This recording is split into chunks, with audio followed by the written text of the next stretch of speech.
What transpired in federal court has absolutely rumbled the NASCAR industry, and 23XI Racing's latest bombshell disclosure is sending shockwaves throughout the motorsports community. Michael Jordan's racing team, together with its legal partners, just made a decision that might drastically alter the future of NASCAR forever. What they revealed in court on Tuesday is so explosive that NASCAR executives are scurrying and the racing industry is in total panic. In a dramatic courtroom development that no one expected, attorneys for 12 of NASCAR's 15 race teams unleashed a legal bombshell that has the potential to change the whole stock car racing landscape. These teams, led by 23XI Racing and Front Row Motorsports, have declared war on NASCAR's unprecedented demands for financial transparency, describing the sanctioning body's proposals as catastrophic and warning that compliance might ruin the competitive balance that keeps NASCAR attractive. It would be absolutely devastating to these race teams if their competitors were able to find out sponsorships on the cars, driver salaries, and all revenue streams.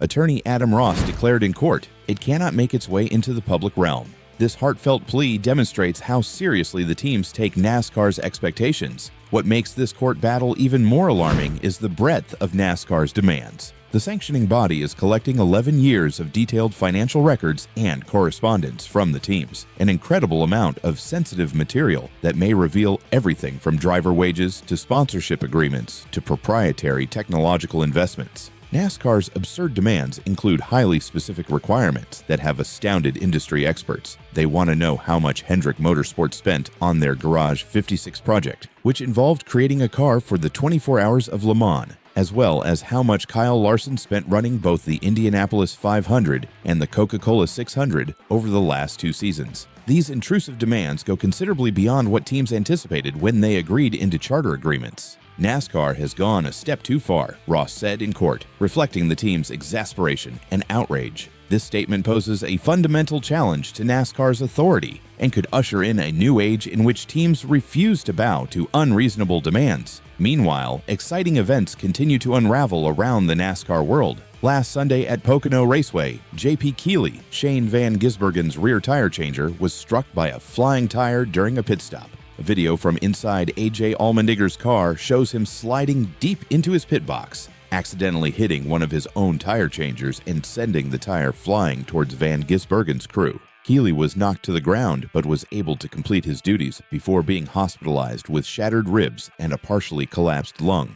TNT Sports will make their much-anticipated return to NASCAR broadcasting this weekend after an 11-year absence. Adding to the big changes in the sport, TNT will cover 5 NASCAR Cup Series races each summer, beginning with the Quaker State 400 at Echo Park Speedway. Adam Alexander is the principal commentator on the broadcast, with Steve Letarte and Dale Earnhardt Jr. serving as analysts. TNT's return also brings the first $1 million in-season challenge, a mid-season bracket tournament featuring the top 32 drivers vying for the grand prize. The hearing exposed the immense tension and enmity that has developed between NASCAR and the teams. U.S. District Judge Kenneth Bell was agitated by the extent both sides are going to in this nasty legal dispute, making a statement that aptly illustrates the destructive nature of the conflict. I am amazed at the effort going into burning this house down over everybody's heads, Judge Bell stated at the close of the nearly 2-hour session. But I'm the fire marshal and I will be here in December, if need be. This stunning statement demonstrates that even the federal court understands the potentially disastrous ramifications of this legal battle. The financial records disagreement is only one aspect of a much larger antitrust action that could dramatically reshape NASCAR. The only 2 organizations out of 15 that refused to sign NASCAR's take-it-or-leave-it offers on new charter agreements were 23XI Racing, owned by retired NBA Hall of Famer Michael Jordan and 3-time Daytona 500 winner Denny Hamlin, and Front Row Motorsports, owned by entrepreneur Bob Jenkins. Charters are NASCAR's version of a franchise model, with each charter ensuring admission into lucrative Cup Series races and a consistent cash stream. Only Cowig Racing has produced the financial documents requested by NASCAR as part of the lawsuit discovery process. Attorneys for the teams have expressed major worries regarding information security and the possibility of a competitive disadvantage. They contend that financial records are confidential, and there is no guarantee that the information will not be leaked or exploited. In a prior hearing, information obtained through discovery was exposed in open court, demonstrating that confidentiality cannot be guaranteed. NASCAR said in court that it requires the financial information to determine profit margins and whether teams are truly unable to make ends meet under the current charter agreement. NASCAR has vowed to redact material to conceal team identities, but team solicitors have expressed significant skepticism, arguing that it would be simple to connect the dots and determine which contracts belong to certain teams. Judge Bell questioned NASCAR's demands, asking why the sanctioning body was not pleased with just top-line figures. Why is it not enough to know it costs X to run a car? Bell inquired, stressing NASCAR's seemingly unreasonable financial demands. Attorneys for the 12 teams also disclosed that their clients are exceedingly unhappy being drawn into this contentious legal battle.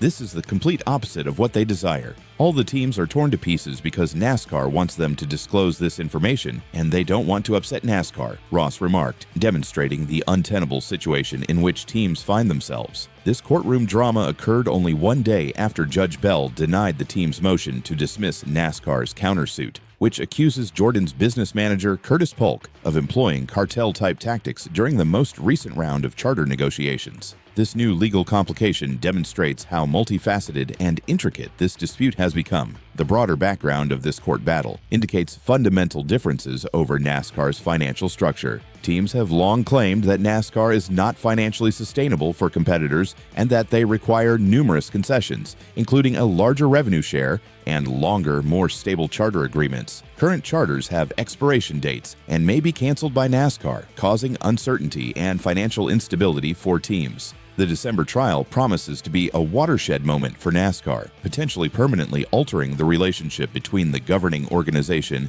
and its teams. The outcome of this court battle will decide whether teams are successful in challenging NASCAR's authority and demanding greater financial transparency and fairness. This explosive legal development is about far more than a business battle. It is a fundamental challenge to NASCAR's old power structure and may usher in a new era of team empowerment and transparency in stock car racing. What are your thoughts on 2311 Racing and Michael Jordan's legal struggle over NASCAR's financial demands? Are the teams correct to push back against these catastrophic requirements, or should they simply comply? Will this legal drama alter NASCAR forever? And how psyched are you for TNT's return to NASCAR broadcasting this weekend? As NASCAR approaches a court confrontation that might reshape its fundamental basis, one thing is clear. The conflict between 2311 Racing and the governing organization is about more than just money and records. It's all about power, transparency, and the future of competitive integrity in stock car racing. What began as a disagreement over financial disclosures has evolved into a battle for control, pitting renowned sportsmen, senior club owners, and legal heavyweights against a system that has long operated behind closed doors. Michael Jordan, Denny Hamlin, and the other teams standing firm believe that this fight is as much about principle as it is about profit. They're not just preserving their data, they're also contesting a governance paradigm that many believe no longer benefits the clubs or the fans.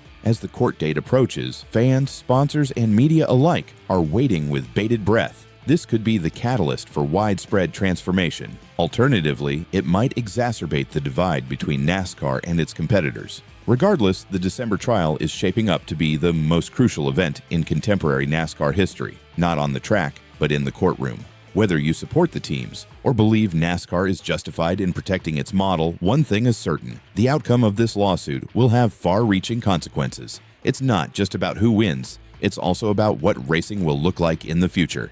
Stay tuned, the real race has only just started.